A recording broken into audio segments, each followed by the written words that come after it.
দেশের প্রধানমন্ত্রী যে আইডিয়াগুলো, যে ভিশনগুলো দিয়েছেন, সেটা মানে খুব দ্রুত গতিতে আমাদের ওটা অর্জন করতে হলে এটার উপরে আরো নজর দিয়ে এবং এখানে আরো মানে বরাদ্দের বিষয়টা, বাজেট বরাদ্দটা আরো ভালো করে চিন্তা করতে হবে। আমি কয়েকদিন আগে আমি ভিয়েতনাম গিয়েছিলাম, সেখানে আমার ধারণা ছিল না যে এই প্রথম ভিয়েতনাম বাংলাদেশের কাছ থেকে 30,000 মেট্রিক টন আলু নিচ্ছে। তো এই যে আলু, যেটা সচিব মহোদয় বললেন যে আলু একটা মৌসুমে কখনো কখনো মানে পচে যায়, বিক্রি হয় না। আমার বিশেষ করে আমি যে এলাকার লোক, সেই এলাকাটা একবারে আলুর এলাকা, টোটাল রংপুর, বগুড়া, টোটালটা সে এমনও হয়। কখনো কখনো দাম অত্যাধিক বেড়ে যায়, আবার কখনো কৃত্রিম সংকট তৈরি করে সিন্ডিকেটের ইয়ের মধ্যে।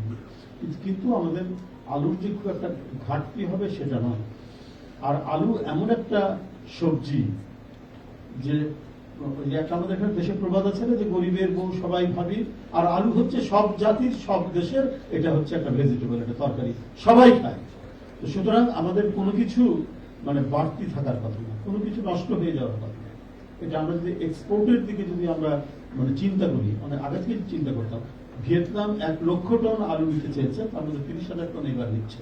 এইভাবে যদি আমাদের মার্কেটিংটা আরো বেশি সম্প্রসারিত করি, আরো বেশি যদি আমরা এটাকে বিস্তৃত করি, তাহলে আমাদের কৃষি আইটেমের উপর, কৃষি আইটেম যেগুলো আমাদের প্রচুর উৎপাদন হয়, সেটা মার্কেটিং করা খুব কঠিন ব্যাপার হয়।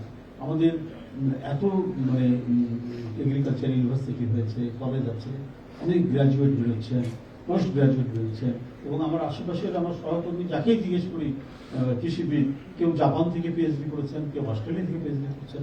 তো আমাদের কৃষির ক্ষেত্রে যে রিসার্চ, অনেক সায়েন্টিফিক অফিসারের সাথেও পরিচয় আছে,